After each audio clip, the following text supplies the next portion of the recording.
Go ahead. Hello everyone, my name is Nate and welcome everyone to our interview with Trott here with the California Conventions blog. Again, my name is Nate. On my right side here is Ryan Silva. And on my left here is Ralph Jeriko. Serenia. I get your last name always messed up. All right. It's all right, bro. All right, so let's actually start it off. Trott, we know you as Nezuko from Demon Slayer. Huge Demon Slayer fan here. The thing is about Nezuko is that most of the times she's always muffled in her voice. So I'm kind of wondering, how did you adapt to that role, especially with the bamboo piece, like pretty much accompanying off and doing battles and all? Yeah, so it is a lot of growling and a lot of emoting through animalistic sounds, kind of. So it's still, a lot of people ask me this question, and she does have a few lines. Yeah. So there is sprinkled throughout, like, some dialogue. Right. But for the most part, you're right, it is growling and intense. Like muffled sounds. Like Yeah. So I just try to make sure that I kind of get Nezuko's emotions across through the growling, or I try to anyway, because she is still feeling these things and she still has thoughts and emotions. And so through the growling, I try to express that as best I can. And while I'm in my sessions, I like to use my finger as the bamboo. Oh, nice. So I kind of block the sound a little bit to muffle it, nice. as it might be with an actual piece of bamboo in my mouth. But yeah, that's how I've been working. That sounds great. Awesome. Brian? She's Jeriko. Oh, all right. Okay. Next.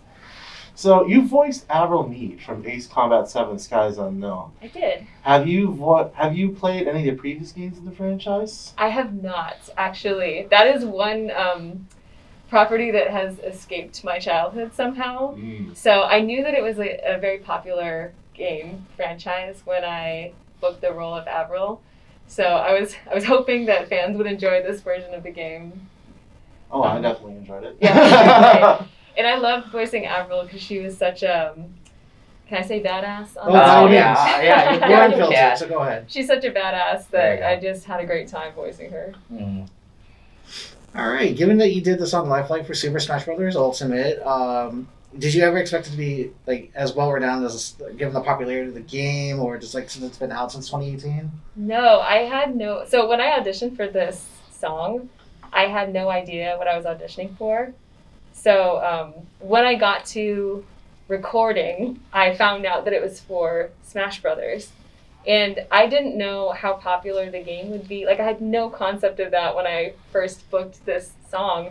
I just, focused on trying to do the best job I could and then hoped that people would enjoy it. And the game has been so popular, and it's just been so exciting to see all the DLC, new characters. And characters I never thought would make it into Smash, and it's pretty surreal to think about. One of my guilty secrets is that I'm actually terrible at Smash, horrible Smash player. So it's pretty embarrassing. Yeah. You play Smash, and do you have a personal favorite that you like? I have the game, and I play it sometimes. But if I'm playing, I like to main Samus or Dark Samus. Really good ones actually. She's my fave. But I have lots of love for some of the other characters like Link, and I love Pikachu. Oh yeah. I haven't played Sephiroth yet. How do I explain that? It would really be like a guy with a very long sword. Yeah. I love Sephiroth, so I was like, oh, I gotta, but I still haven't made it that far. So. I know there's a lot more characters in that game, like Sora, for example. That's the last one that got unlocked. Yeah. A lot of people are loving that also. So. Yeah, that was a really special addition to the game, I think. A real gift to video game fans. For sure, so it's a classic. Kind of flash together, one of the best favorite, Kingdom Hearts versus Smash. Yeah. I'll ask this question here. Do you ever watch the classic Where in the World is Carmen Sandiego animated series or the PBS show of the same name? And how did you feel when you had the opportunity to voice in the series? So I had seen both. Not I haven't seen the full series, but I definitely remember seeing it on TV as a kid and the game show. And my older brother had the computer game where you... Oh, yeah, right. Yeah, that's right. So it was, I knew Carmen Sandiego pretty well, and when I saw that they were doing this, new iteration of Carmen, I got really excited. And I loved voicing Ivy so much. She is just, it was so fun to voice Ivy with my partner in crime, Mikey Hawley, who voiced my brother Zach. It was just like one of the most fun voiceover jobs that I've ever done, because we got to play off of each other and improv, and it was great. Awesome. Yeah. Awesome. Do you ever get to sing the old theme but to yourself? World. But if you've seen the show, there's a special episode where you can choose your own adventure. Oh. And as an Easter egg in that episode, we sing that song. Oh, Did you know that? No, I didn't know. Oh, you gotta check it out. It was so much fun. We got to that session and I was like, we're singing this? I'm gonna find that now. I Like guess some I'm sort of It's doing on, today. yeah, there is a clip. There's a clip Okay. online, so you can Gotta you can find watch, that clip but- somewhere on YouTube or something. yeah, we got to sing that, and one episode we got to sing Boston. But yeah, it was just a really fun show, and cool to be part of like such a legendary property, and also to get to sing that theme song that is just so well known. Yeah, for sure. Do we know where she is? She at No. con? She took off, man. Ah. Yes, have any questions? So a little bit about your time in Japan. We were wondering, how and when did you pick up your hobby of playing the shakuhachi? So I first heard the shakuhachi when I was in college. I studied the Suzuki method of acting. And in that method, there are lots of exercises you do, and one of them, you listen to shakuhachi music while you're doing this exercise. And so I heard this flute. It's a bamboo flute. For those of you who don't know what a shakuhachi is, it's a bamboo flute. You play it like this, not like this. And it just haunted me. And so when I got to Japan, one of the first things I did was ask around for a shakuhachi teacher. And I luckily found one, because initially I was in Akita, in Yorihonjo, which is a very small city. So I didn't think I was going to find anything there, but I luckily did. Started taking lessons, continued when I moved to Tokyo, and then I even continued in LA for a while. I got slowed down because of COVID, so I stopped going to lessons, but I found a teacher in LA as well, so Awesome. Just been trying to keep it up. Nice. Ever thought of performing live for us fans? I've thought about it, but there's two things holding me back. One, I'm like, I need to practice more. And two, it's really hard to take a shakuhachi on a plane because the air is so dry, and this bamboo flute it cracks so easily. Oh no. And that happened to me once when I was flying back home to Massachusetts one year.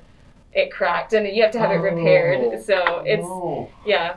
I have a wooden version that I might be able to bring around, but I need more practice before I perform. All right. Given work from Japan to America, like any differences, like as far as your workflow goes? As far as workflow, Mm-hmm. it's just very different because in Japan I was doing different things. Initially I was teaching on the JET program, and then I was in Tokyo acting, doing children's shows, singing, here and there for live gigs or backup singing. I did some commercials. I did a little bit of voiceover. So just a lot of different things. And then since I moved back to the States, I've been focusing on voiceovers specifically because that was the one thing that was the most appealing to me. And so I decided to pursue that specifically. So these days, the workflow is mostly VO stuff. And like that means lots and lots of auditions and then VO jobs. Right. So And now conventions too. There I you go. guess. Yeah. One more question I want to ask you is that I noticed that you have a small little role in a Nickelodeon show called the Casagrandes. Yeah. You voiced the female character named Becky. I don't know if you know this, but recently there was an episode that came out that she had a crush on a girl at school. Have you heard about that one? Yes. Yeah. So what were your feelings when you heard about this new part that happened for Becky? I think it's awesome. I like to see representation in media, and especially in cartoons where young kids can watch that and, maybe relate. So I think that that's just a really cool thing that Nickelodeon incorporated into that show. Yeah. And yeah, it's just an awesome thing to see, just considering that, like, cartoons of like for younger ages are like okay and acceptable for the LGBTQ community, and it's just great to actually show it in a show like this. Exactly. It's amazing. I think that the more we normalize things like that, and normalizing it means showing it in cartoons and Yeah. and TV shows like you would see every day. It's yeah. That's really awesome to hear. Guess anything else? I think I'll add one more question. If you ever had the chance, like maybe do like a reverse like dub instead of like doing like dubbing like Japanese anime, or instead of just doing like the dub for Japanese anime, what if you did like dubbing for like an English cartoon or an anime that was maybe like per se like maybe for example like Ruby, and like do it towards like back in the reverse world like towards like Japan, for instance.